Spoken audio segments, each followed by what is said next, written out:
今天我们的邮轮停靠在 Haugesund， 这里是传说中第一位统一挪威国王的故乡，而且他还是个超级恋爱脑，居然为了追到女神才决定统一整个挪威。而我们今天要去的维京村就是以这个国王为主轴的景点。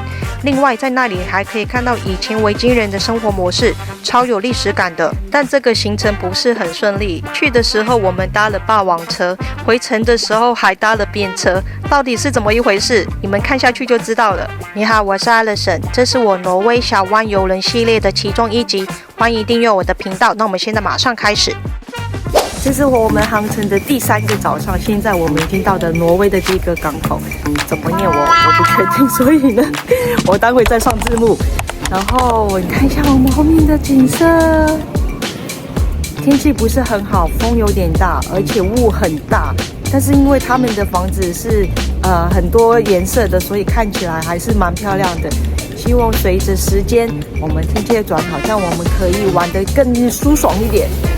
好，我们已经做好了今天的打扮，就是为外面的天气所准备的，装备非常齐全，希望我们可以顺利的玩今天想要玩的东西。但是其实我还是不是很清楚该怎么玩，所以我会记录，然后尽量跟大家分享。下船之前还提醒大家4点半要回到邮轮上哦。那里有地图可以自取哦，然后有客服务中心在这里。刚刚那个女生给我很好的资讯。我们的邮轮港口在这里，从这里走到市中心差不多20分钟。走到这里之后，这里有一些巴士，我们可以搭去那个维京的 farm。不然的话呢，我们就照着它这个地图自己走就可以了。全部东西基本上都是绕着河边，然后最远走到这里是1个半小时。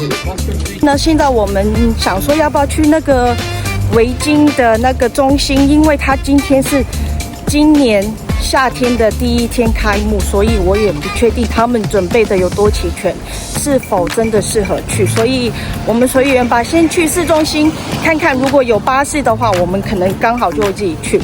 那如果是参加他们的行程的话呢，刚刚我问了一下，一个人是82英镑，整个行程大概是3个小时，他会直接带你从这个港口到维京村，然后包含门票，然后再带你回来。出发前我就知道这个港口 Haugesund 跟其他我们要停靠的3个港口来讲，这里是比较没有挪威特色的。从港口出发，过了这座桥之后呢，很快就到市中心了。我们在市中心逛了一下之后，发现还是赶快搭车去挪威村吧。巴士站应该就是这个教堂的后面这里，这个就是教堂的正面，很好找的。好，我们9点离开邮轮之后呢，9点50分我们就在教堂后面搭上了他们的209巴士。我们上车之后呢，没有挪威币，而且他们不接受信用卡，所以我们就没有办法买票。司机人超好的，英文说得很好，而且讲话很温柔。他说：“那你试试看能不能透过他们的网站买票，如果不行的话，那也没办法。”那我不是说推荐你们也这样坐巴士，只是出于无奈，他也只好带我们去我们要去的目的地。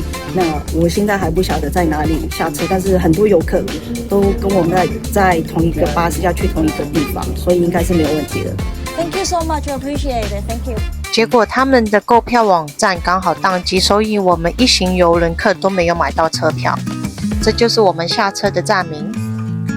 好，我们很多邮轮客都来这里玩，然后大家突然一下巴士之后呢，就自组成一个旅行团的概念。现在我们就跟着一行人走，看到这种景色好舒服哦，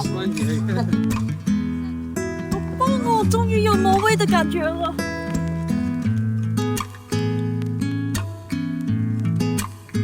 走到这里之后，这里有箭头告诉你怎么走，看到没？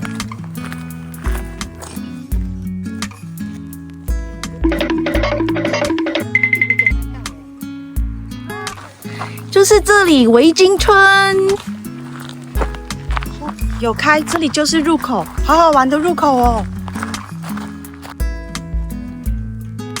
进来的门票每个成人是190挪威币，刚刚我们刷卡就可以了。然后马上他就已经带我们做一个简单的导览，就就是每个人有一个手机，然后就可以选择相对内容的号码，就可以听不同的语言，有英文、德文、法文，但是没有中文。这里主要是介绍这一位第一个统治挪威的国王。当初他所追求的公主说，如果你统一挪威了，我才会嫁给你，所以激起了他的斗志。他统一了挪威，也娶了公主，所以 Haugesund 也被视为挪威的发源地。听完之后呢，再回到这里，我们可以选择他们的衣服来玩变装。现在我就要选一套衣服，我也要做一个挪威女王。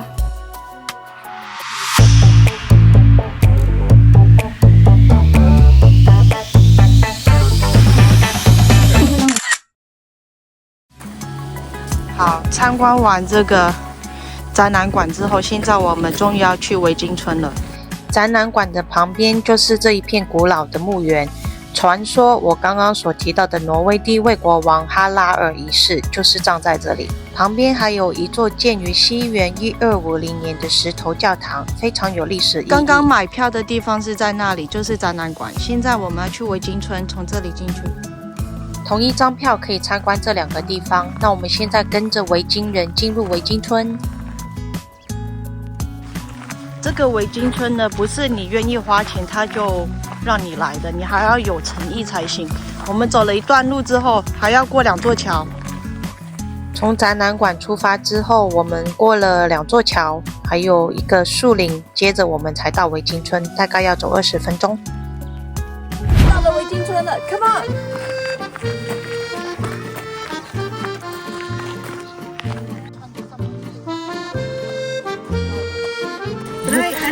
在入口有一个维京女孩跟我们解说她的服装代表着什么身份跟意义，还说到维京人很重视美感，喜欢把东西弄得漂漂亮亮的，像是他们的维京船也会有漂亮的木质雕刻。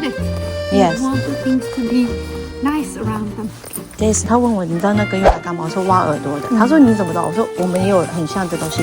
他说以前的人把儿子留下来，然后存起来去做成蜡烛。Are you from here? Yeah, I'm Norwegian as far back as I know. So I'm a local. Yes. One of few people who work here who actually are from here. And I feel very lucky that I can have my working days here talking about what I love. Are you a student? No, I used to be a history student, but I'm done. So now I'm working on the living history school camp we have here in the fall and the spring. And in the summer I work here. And in the winter, it's my time off, so I don't work in. Very nice. Yes, very nice. Yeah. 后来才知道，原来她是这个维京村的女主人。刚刚我访问的那个挪威女孩，她说她以前是念历史系的学生，念完书之后呢，她就来这边工作，而且她真正的住家离这里走路才20分钟。然后她来工作的时候呢，因为他们都要扮演古时候的人嘛，所以呢，他们有配一个先生给他是扮演角色，但是没想到后来他们真的结婚了。结婚之后呢，他们也在这边一起工作，而且有些时候呢，他们会在这边过夜。在后面那里有一栋是他们员工可以在那边住的，就是这一间房子，在维京村里面是一座教堂。到了晚上就变成管理这个维京村的男主人和女主人的睡房。通风，还有天窗的。这个房间很温馨耶，这就是北欧风的原型。下午有一场英文的导览，旁边帅气的先生就是她的丈夫，也就是这里的男主人。厨房为了安全起见，所以跟主房是分开的，而主房的这个天花板比较矮，是因为希望可以保留一些温度在里面，因为维京很冷嘛，所以这也是一个很聪明的设计。女主人非常生动又有趣的跟我们讲解维京人的生活方式、待客之道，还有这些房子的建筑其实都是依照他们当时的生活需求而建成的。现在1点了，我们参观完12点半的英文导览之后呢，现在我们准备要搭车走了。进来这里参观了，虽然看到的东西不多，但是我觉得这里的风景很美。总之就是整个行程从我们刚刚买完票再走进来，整个很有仪式感，然后他们还穿着了古时候维京人的服装，跟我们讲解他们的一些历史背景还有生活方式，所以我觉得真的是很值得来耶。这个价钱才190挪威币，我觉得来这里参观比在港口附近的市中心闲逛或是搭观光巴士还更加有趣。好，我们刚刚呢本来在等巴士的，也的确等了，但是呢巴士一直没有出现，然后开始就有点紧张了。我的闺蜜就想说，没有的话，那我们就搭便车吧，搭便车。我想说，搭便车可以试试看啊，怕什么？挪威人这么友善，所以就试试看。然后结果大概这样子10分钟左右，在雨天，然后就有一台车停下来了，而且刚好看起来就是非常面善的一个女士，她就把我们再来这个市中心，而且她是特地绕路带我们来这里的。在车上我们聊得很开心，所以真的很感谢她，很感谢挪威人的友善跟善良，谢谢。去挪威村的巴士可以透过这个 app 买票，单程一个人是45挪威币。因为去程的时候买不到票，搭了免费的巴士，回程的时候又搭了便车，所以今天我们只花了190块挪威币。现在2点半，我们结束了今天的行程，要回到邮轮上。过了这个桥之后呢，我们就看到我们的邮轮。天气不好，不然的话，下面是很漂亮的。如果天气好的话，我会在外面待更久，去外面岸边走一下，看看有什么特别的餐厅或是有什么特色。但是今天真的没办法，我们要回邮轮上吃他们的 fish and chips。一回到邮轮上，先吃 fish and chips， 他们说是很正宗的，但是我一个外国人，我真的不知道什么才是正宗的 fish and chips。在自助餐吃一个免费的司康，这样就当作是我的英式下午茶。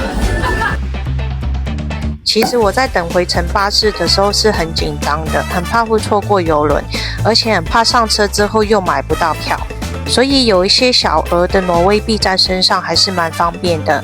而且这个挪威村呢，它的开放时间会因季节有所不同，所以要先上网查一下哦。接下来我还有更多的邮轮日常跟攻略跟大家分享，还会另外分享我所搭乘的英国 P&O 邮轮 Iona， 还没订阅的就先订起来吧。那我们下一支影片见，拜。